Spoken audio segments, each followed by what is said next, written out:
Hi guys, here we are for chapter 10 of Charlie and the Chocolate Factory. Chapter 10 is The Family Begins to Starve. During the next 2 weeks, the weather turned very cold. First came the snow. It began very suddenly one morning, just as Charlie Bucket was getting dressed for school. Standing by the window, he saw the huge flakes drifting slowly down of an icy sky that was the color of steel. By evening, it lay 4 feet deep around the tiny house, and Mr. Bucket had to dig a path from the front door to the road.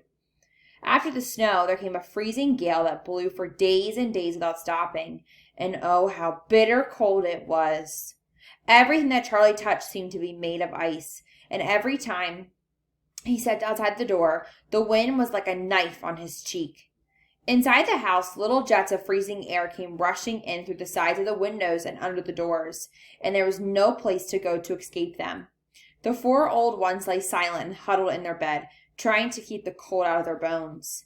The excitement over the golden ticket had long since been forgotten. Nobody in the family gave a thought now to anything except the 2 vital problems of trying to keep warm and trying to get enough to eat. There is something about very cold weather that gives one an enormous appetite. Most of us find ourselves beginning to crave rich, steamy stews and hot apple pies and all kinds of delicious warming dishes. And because we are all a great deal luckier than we realize, we usually get what we want, or near enough. But Charlie Bucket never got what he wanted because his family could not afford it. And as the cold weather went on, he became ravishingly and desperately hungry. Both bars of candy, the birthday one and the one Grandpa Joe had bought, had long since been nibbled away, and all he got now were those thin, cabbagey meals 3 times a day. Then all at once the meals became even thinner. The reason for this, the toothpaste factory, the place where Mr. Bucket worked, suddenly went bust and had to close down. Quickly Mr. Bucket tried to get another job, but he had no luck.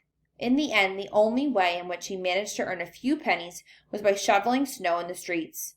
But it wasn't enough to buy even a quarter of the food that 7 people needed. The situation became desperate. Breakfast was a single slice of bread for each person now, and lunch was maybe half of a boiled potato. Slowly but surely, everybody in the house began to starve. And every day little Charlie Bucket, trudging through the snow on his way to school, would have to pass Mr. Willy Wonka's giant chocolate factory. And every day as he came near to it, he would lift his small pointed nose high in the air and sniff the wonderful sweet smell of melting chocolate. Sometimes he would even stand motionless outside the gate for several minutes on end, taking deep swallowing breaths as though he were trying to eat the smell itself. "That child," said Grandpa Joe, poking his head up from under the blanket one icy morning. "That child has got to have more food. It doesn't matter about us. We're too old to bother with. But a growing boy? He can't go on like this. He's beginning to look like a skeleton." "What can one do?" muttered Grandma Josephine miserably. "He refuses to take any of ours. I hear his mother tried to slip her own piece of bread onto his plate at breakfast this morning, but he wouldn't touch it. He made her take it back." "He's a fine little fellow," said Grandpa George. "He deserves much better than this." The cruel weather went on, and every day Charlie Bucket grew thinner and thinner. His face became frighteningly white and pinched. The skin was drawn so tightly over the cheeks that you could see the shapes of the bones underneath. It seemed doubtful wherever he could go on much longer like this without becoming dangerously ill. And now, very calmly, with that curious wisdom that seems to come so often to small children in times of hardship, he began to make little changes here and there in some of the things that he did, so as if to save his strength. In the mornings, he left the house 10 minutes earlier so that he could walk slowly to school without ever having to run. He sat quietly in the classroom during recess, resting himself, while the other ones rushed outside and threw snowballs and wrestled in the snow.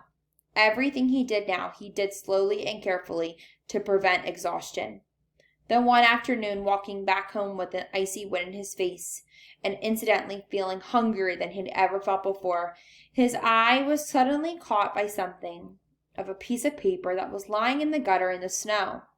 The paper was of a greenish color, and there was something vaguely familiar about it. Charlie stepped off the curb and bent down to examine it. Part of it was buried underneath the snow, but once he saw it, he knew what it was.